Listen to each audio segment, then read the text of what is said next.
international a-t-il conclu favorablement la deuxième revue du programme soutenu par la Facilité élargie de crédit. International a exprimé son satisfecit sur les politiques macroéconomiques prudentes, fort d'amélioration du climat des affaires en cours pour promouvoir les investissements privés et les activités économiques en général. Monsieur le Président, la solidarité et la justice dans les relations entre les nations ont toujours été des facteurs de paix et de sécurité mutuelle car elles rapprochent les hommes et créent des liens d'interdépendance entre eux. À cet effet, la lutte contre la pauvreté et la promotion du bien-être collectif sont des digues puissantes contre les conflits sociaux et les tensions entre les peuples. C'est pourquoi la République démocratique du Congo se félicite de l'action collective menée par la communauté internationale contre la Covid-19 et salue l'initiative des États-Unis d'Amérique, New Feed the Future, pour financer l'agriculture afin de combattre la faim et l'insécurité alimentaire en Afrique par suite de la crise russo-ukrainienne et dont la République démocratique du Congo, mon pays, est parmi les pays africains bénéficiaires, pour ne citer que ces cas les plus actuels. Mon pays appelle à de telles actions et initiatives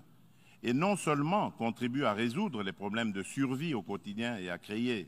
des emplois accessibles au plus grand nombre, mais aussi distribue des revenus et du pouvoir d'achat à la base. En revanche, au nom de la solidarité et de la justice internationale, nous nous posons des questions sur le maintien des sanctions contre le peuple du Zimbabwe,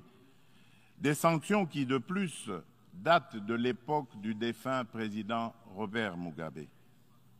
Pourquoi notre organisation est-elle si silencieuse et si indifférente à cette injustice, à la limite du crime, contre un peuple innocent? En ma qualité de président en exercice de la Communauté pour le développement de l'Afrique australe, la SADC, je lance un appel pressant aux Nations unies de mettre tout en œuvre pour obtenir la levée immédiate des sanctions contre la République du Zimbabwe et son peuple.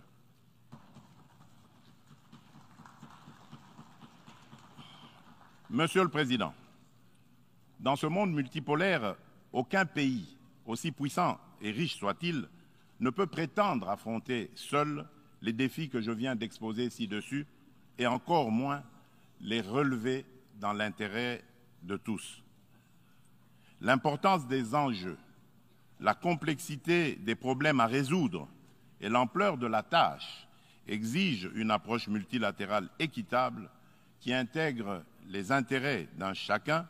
et mutualise les énergies de tous dans le respect réciproque. C'est pourquoi la République démocratique du Congo continue à penser qu'il est indispensable de mieux structurer le multilatéralisme et de réfléchir dans l'égalité de traitement et de toutes les parties prenantes afin de créer des espaces de dialogue et de coopération dont nous avons besoin pour assurer la paix et la sécurité internationale. C'est cela, l'Organisation des Nations Unies que nous voulons. Pour ce faire, il nous faut accorder le bénéfice de l'urgence à la réforme de l'ONU qui semble actuellement marquer le pas. Dans ce cadre, je me fais le devoir d'insister sur la nécessité de satisfaire la revendication légitime et juste de l'Afrique d'être représentée au sein du Conseil de sécurité de l'ONU par 2 sièges supplémentaires dans la catégorie des membres non permanents et par 2 autres dans celle des membres permanents avec les mêmes droits, y compris celui de veto, les mêmes privilèges et obligations que ceux des membres permanents actuels. C'est une question de justice à rendre à un continent, mieux à un pan entier de l'humanité dont le rôle ne cesse de s'accroître chaque jour davantage dans la conduite des affaires internationales. Nous, Africains, y tenons fermement. Monsieur le Président de l'Assemblée générale des Nations unies, Monsieur le Secrétaire général des Nations unies, Mesdames et Messieurs les chefs d'État et de gouvernement, Mesdames et Messieurs les chefs de délégation, pour terminer, permettez-moi de dire un mot sur la parité hommes-femmes. À ce propos, il y a lieu d'insister sur la nécessité de poursuivre les efforts en cours, tant au niveau international qu'à celui des États, pour créer des espaces d'égalité du genre et des opportunités de liberté et d'action pour la femme. Pour ce faire, l'implication des hommes dans les politiques de promotion du genre s'avère nécessaire parce que, d'une part, partage la vie avec la femme et, d'autre part, depuis des temps immémoriaux, pour des raisons diverses, l'homme s'est forgé une prééminence sur la femme qui lui confère une influence déterminante sur le destin de cette dernière. Nous devons mettre un terme à cette situation de fait. C'est pourquoi,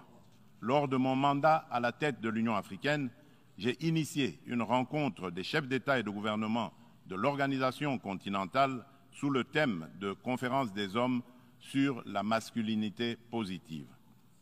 De ce rendez-vous historique tenu à Kinshasa en 2021, il est sorti une déclaration de l'Union africaine contenant l'engagement des hommes, notamment celui des chefs d'État et de gouvernement, de mettre fin aux violences faites aux femmes et aux filles et apporter des réponses appropriées à cette problématique. Cette déclaration constitue une véritable charte de l'Union africaine pour la femme que je m'attelle à matérialiser en ma qualité de champion de l'Union africaine pour la masculinité positive. C'est dans ce cadre que j'ai entrepris de promouvoir davantage la Congolaise qui occupe aujourd'hui de plus en plus l'avant-plan de la gestion des affaires publiques au sein des institutions politiques, judiciaires et administratives de mon pays. Cette politique volontariste devra permettre dans l'avenir un changement radical, non seulement de perception de la femme et de son rôle dans la société, mais aussi dans la prise en charge par la femme elle-même de son destin. En effet, la parité n'est pas un cadeau fait à la femme, mais une responsabilité qu'elle doit assumer. Je souhaite